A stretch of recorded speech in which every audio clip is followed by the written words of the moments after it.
সৌমিত্রিষাকে কেন বিয়েতে ডাকেননি আদ্রিত? প্রশ্নের জবাবে কি বললেন কৌশাম্বীর বর? চলতি মাসে বিয়ে পিড়িতে বসেছেন আদ্রিত রায় এবং কৌশাম্বী চক্রবর্তী। বর্তমানে সামাজিক মাধ্যম থেকে টলিপাড়া সর্বত্রই ছড়িয়ে রয়েছে উচ্ছে বাবু এবং দিদিয়ার প্রেম চর্চার কাহিনী।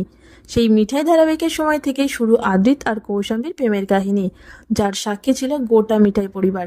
ফলে অভিনেতার বিয়েতে হাজির ছিলেন গোটা মদক পরিবার। তবে অভিনেতার বিয়েতে মিঠাই ধারাবাহিকের সকলে উপস্থিত থাকলেও গায়েব ছিলেন খোদ মিঠাই রানী ওরফে অভিনেত্রী সৌমিত্রিষা কুণ্ডু। সেই নিয়ে তোলপাড় কাণ্ড হয়েছিল নেট দুনিয়ায়। অভিনেত্রী অনুরাগীরা তীব্র প্রতিবাদ করেছিলেন এই ঘটনার।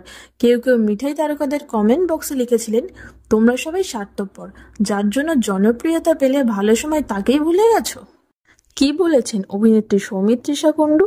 সম্প্রতি এই বিষয়ে মুখ খুলেছিলেন স্বয়ং সৌমিত্রিষাও। অভিনেত্রী হাসি মুখে জানিয়েছিলেন, ওরা হয়তো আমাকে নিমন্ত্রণ করতে ভুলে গেছে, হতেই পারে। ধারাবাহিক শেষ হওয়ার পর সবাই নিজেদের জীবন নিয়ে এগিয়ে গেছে, সবাই ব্যস্ত। সঙ্গে অভিনেত্রী এও জানিয়েছেন তার সঙ্গে আদ্রিত বা কৌশাম্বীর কোনো সমস্যা নেই, তাদের মধ্যে কোনো ঝামেলাও হয়নি। এমনকি সামাজিক মাধ্যমেও কৌশাম্বীকে আনফলো করার ব্যাপারে অভিনেত্রী বলেছেন তার ইচ্ছা হয়েছে তাই তিনি আনফলো করেছেন, এটা সম্পূর্ণভাবে তার ব্যক্তিগত সিদ্ধান্ত। সঙ্গে যুক্তি দিয়ে বলেছেন, দিয়া, ঐন্দ্রিলা বা উদয়কেও তিনি ফলো করেন না, তার মানে এটা নয় যে তাদের মধ্যে ভালো সম্পর্ক নেই। সৌমিত্রিষা কুণ্ডুর কথার জবাব দিলেন আদিত্য রায়। সম্প্রতি আদিশাম্বী নামক একটি ফ্যান পেজ থেকে সামাজিক মাধ্যমে শেয়ার করা হয়েছে আদিত্যের সাক্ষাৎকারের একটি ঝলক, যেখানে নিজেই 2.5 বছরের রোম্যান্স পার্টনারকে নিয়ে মুখ খুলেছেন আদ্রিত। যেখানে অভিনেতাকে প্রথম প্রশ্ন করা হয়েছে সৌমিত্রিষা এবং আদিত্যের জুটি নিয়ে এত আলোচনা, কোনোভাবে কি এটি প্রভাব ফেলেছিল তাদের বিয়েতে?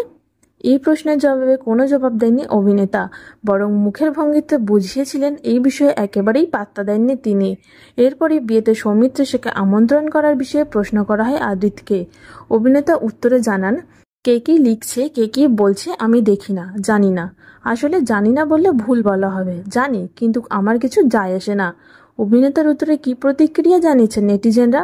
তবে অভিনেতার এইভাবে উত্তর দেওয়া মনে ধরেনি অনেকেরই। সামাজিক মাধ্যমে একজন লিখেছেন, উনি কাকে আমন্ত্রণ জানাবেন কাকে জানাবেন না সেটা ওনার ব্যক্তিগত ব্যাপার, তাতে কারোর কিছু যায় আসে না। কিন্তু একটা বিশেষ শো থেকে যখন সবাইকে আমন্ত্রণ করা হয় একজনকে ছাড়া, তাতে সেই মানুষকে অপমান করা হয়। সৌমিত্রিষা কিন্তু বেশ গুছিয়ে জবাব দিয়েছিলেন, কিন্তু আদ্রিতের জবাব অহংকারী।